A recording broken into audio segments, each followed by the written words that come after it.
memberi pesan kepada saudara Firdaus dan Rasman, sebaiknya jangan lupa ya, kesempatan batas waktu yang diberikan oleh dalam interval 90 hari ini. Saya bilang produk hukum itu tidak bisa diselesaikan dengan meminta-minta. Produk hukum itu penetapan ya, pembekuan terhadap berita acara sumpahnya saudara Firdaus, itu kan produk hukum. Tidak bisa diselesaikan dengan negosiasi.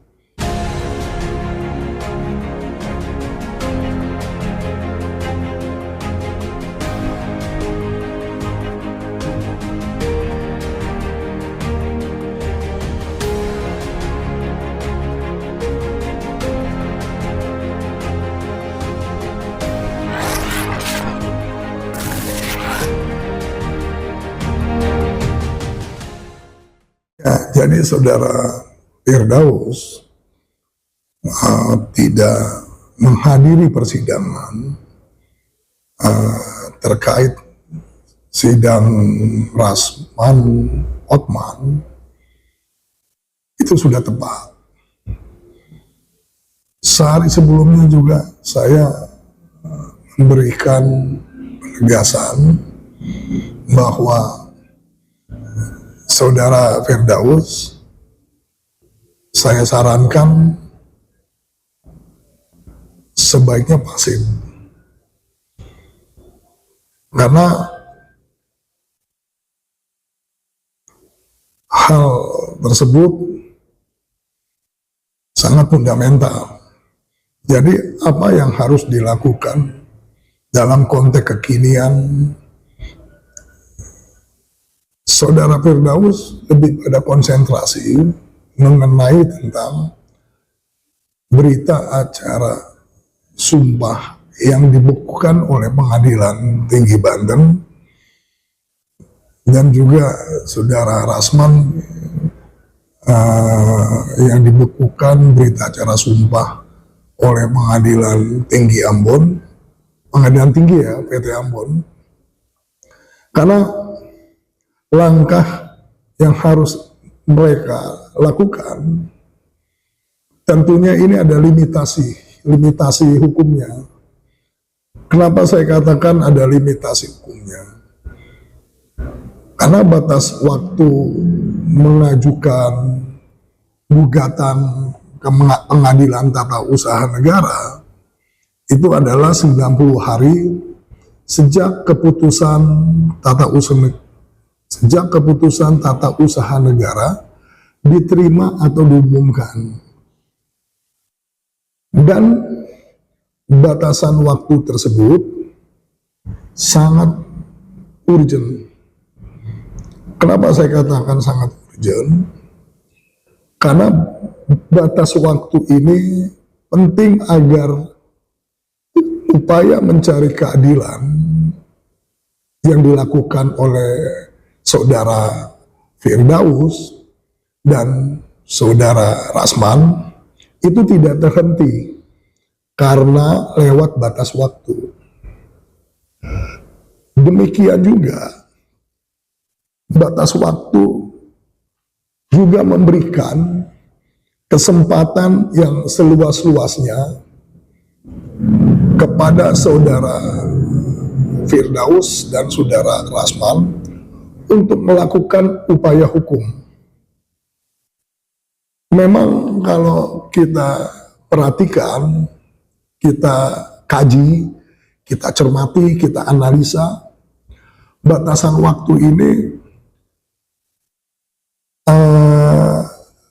bisa menimbulkan polemik karena dianggap membatasi hak asasi manusia.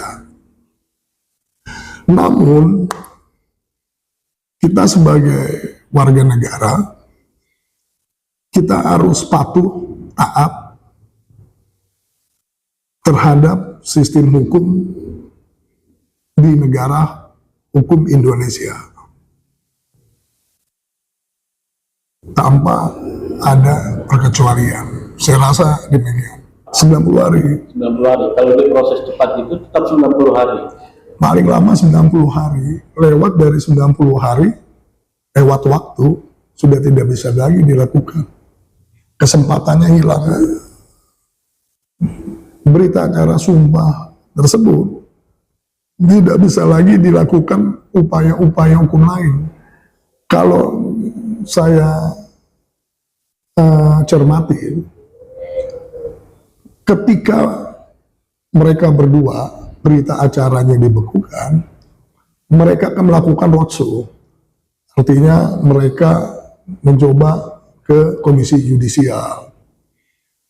Mereka juga melakukan ke Mahkamah Agung dan lembaga-lembaga lain yang terkait. Gak bisa. Penetapan hukum itu adalah produk hukum. Penetapan hukum adalah produk hukum. Satu-satunya yang bisa dilakukan untuk melawan penetapan hukum yang merupakan produk hukum adalah hasil dari produk hukum. Artinya produk hukum baru yang mengeliminasi terhadap penetapan tersebut. Misalnya produk hukum baru yang dihasilkan dari mana? Dari putusan lembaga pengadilan tata usaha negara, misalkan PT UE. Kalau gugatannya dikabulkan sampai berkekuatan hukum tetap, berarti ini adalah produk hukum kan yang dihasilkan oleh lembaga peradilan, dan putusan tersebut mengeliminasi penetapan tersebut. Nah, itu akhirnya mereka kembali lagi menjadi advokat. Nah, jadi apa yang harus dilakukan oleh mereka berdua? Selama dalam durasi atau interval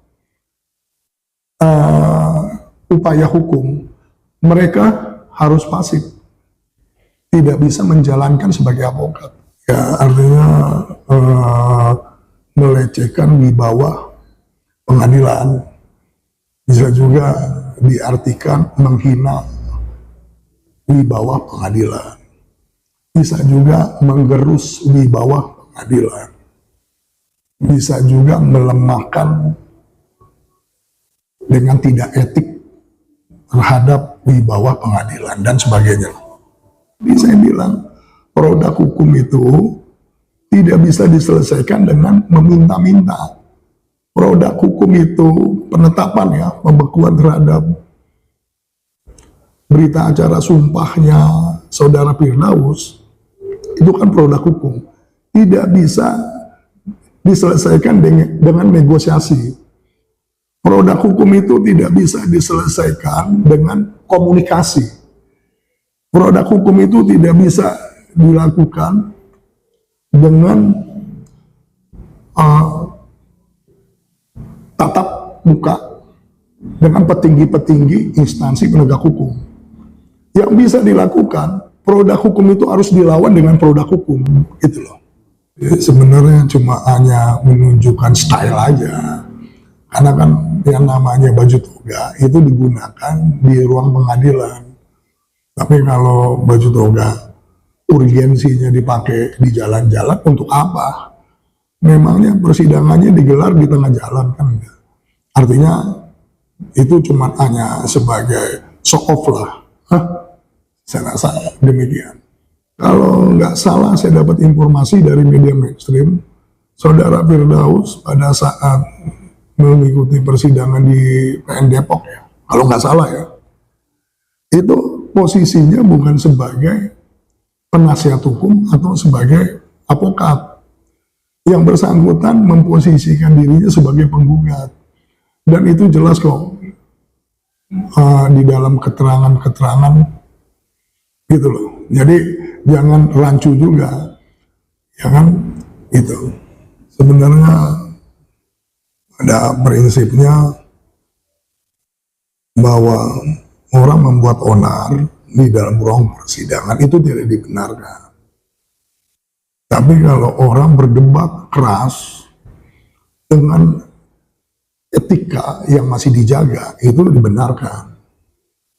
Jadi harus dibedakan tuh, ya kan? Nah, kalau ada orang melakukan keonaran di dalam ruang persidangan, ada orang naik ke meja persidangan, itu baru pertama kali.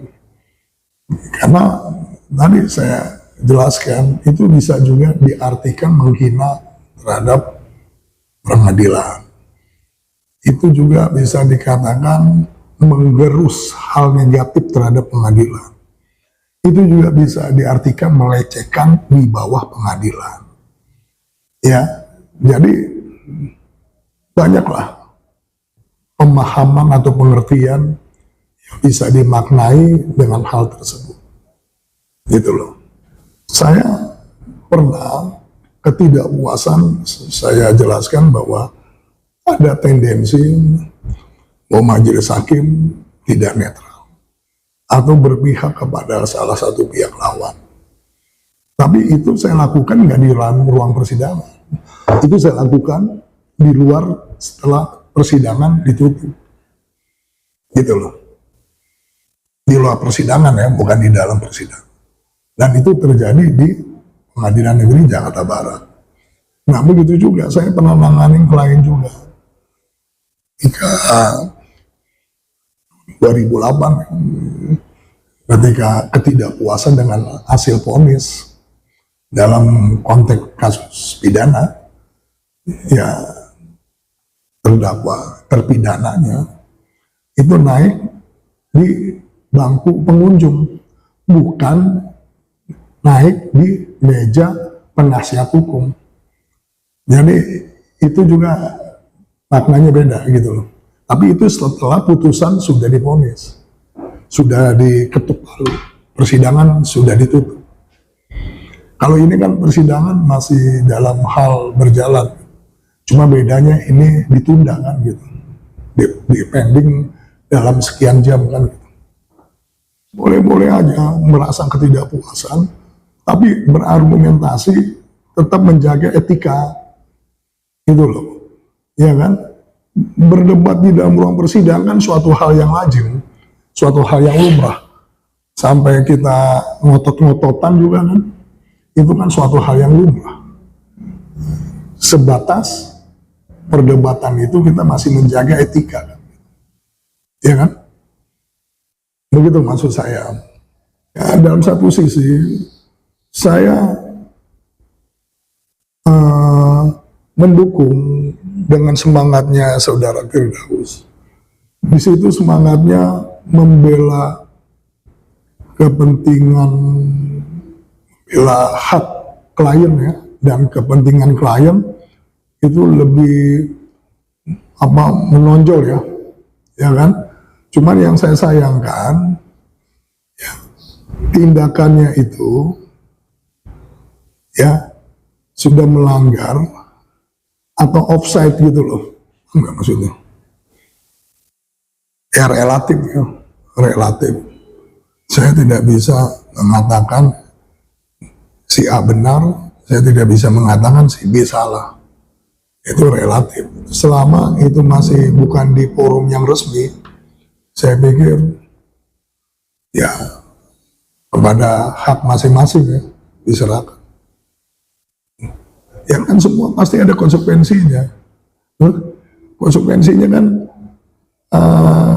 kalau kita misalnya mengacu di dalam filsafat hukum ya, misalnya di dalam filsafatnya Jeremy Bentham sama John Stuart Mill, kan mereka mengatakan bahwa perkara atau kasus pencemaran nama baik itu selalu akan berdasarkan pada konsekuensi. Konsekuensinya, apakah dialektika itu lebih banyak merugikan atau bermanfaat? Tapi kalau lebih banyak kerugiannya daripada manfaat, sebaiknya itu tidak dibenarkan karena sih hal tersebut sudah melanggar etika moral gitu loh. Saya memberi pesan kepada saudara Firdaus dan Rasman, sebaiknya jangan lupa ya, kesempatan batas waktu yang diberikan oleh dalam interval 90 hari ini jangan disia-siakan upaya hukumnya. Kalau ini disia-siakan lewat waktu, berarti mereka berdua konsekuensinya pupus menjadi advokat kembali. Saya rasa gitu, demikian. Ya, saya sempat juga mendapat informasi dari beberapa media yang mengatakan bahwa saudara Firdaus itu adalah salah satu orang terkaya di dunia yang mengalahkan hartanya Elon Musk sebagai pemilik dan CEO suatu perusahaan Tesla ya. Ya kita bangga aja, kita kagum aja kepada saudara Firdaus. Bahkan saudara Firdaus juga banyak juga, nggak sedikit diberitakan sebagai pengacara atau salah satu pengacara yang terkaya di Indonesia. Ya kan?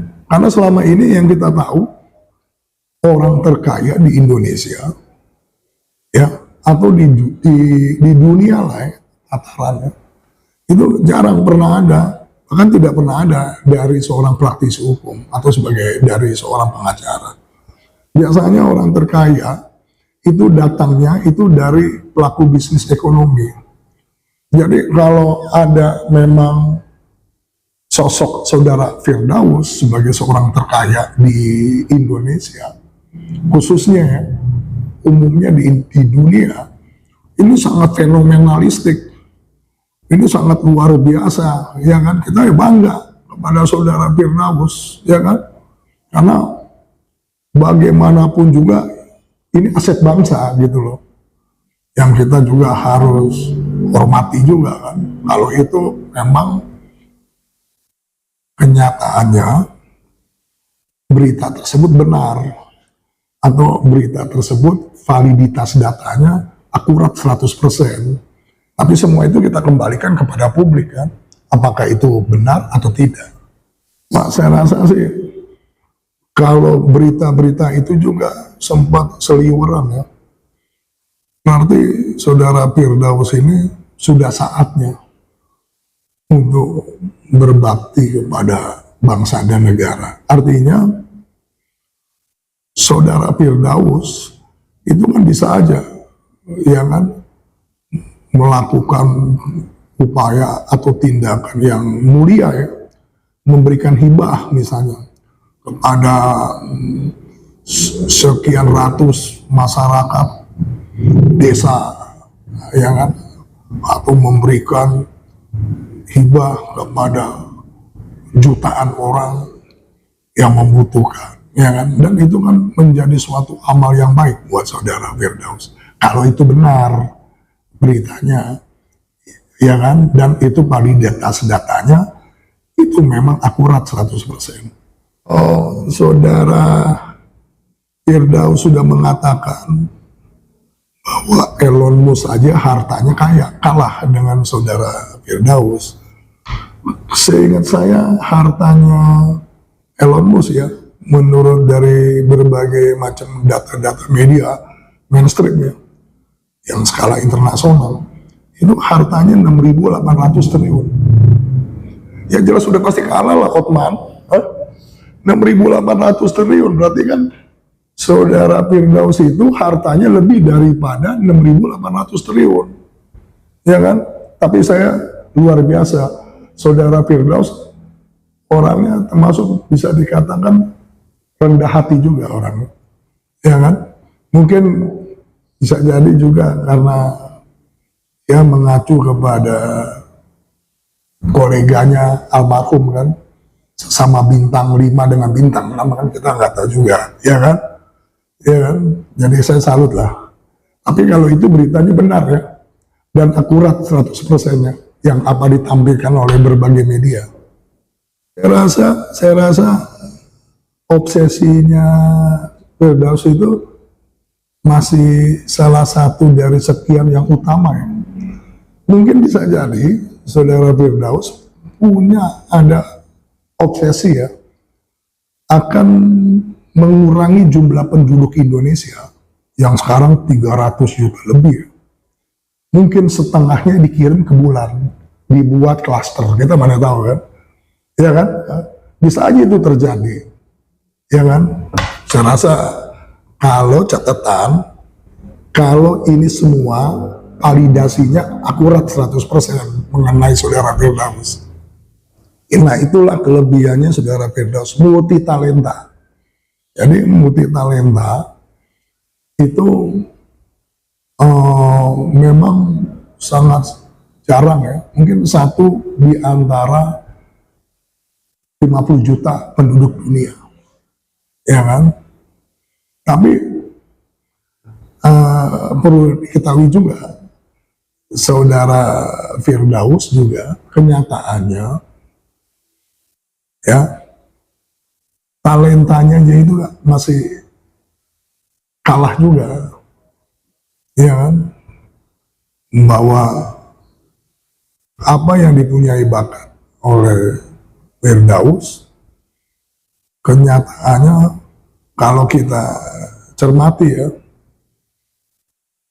di kota Jakarta, ya, di sudut-sudut pinggiran kota Jakarta, itu ya banyak orang yang mempunyai talenta yang tinggi, yang luar biasa, ya kan? Coba aja perhatiin, dan sekali coba live in atau tinggal bersama di suatu wilayah, kampung, itu banyak yang mempunyai multi talenta dan lebih daripada saudara Firdaus, dan ini akurat gitu. Cara yang mempunyai istiqomah untuk membela hak dan kepentingan klien, dan itu jarang.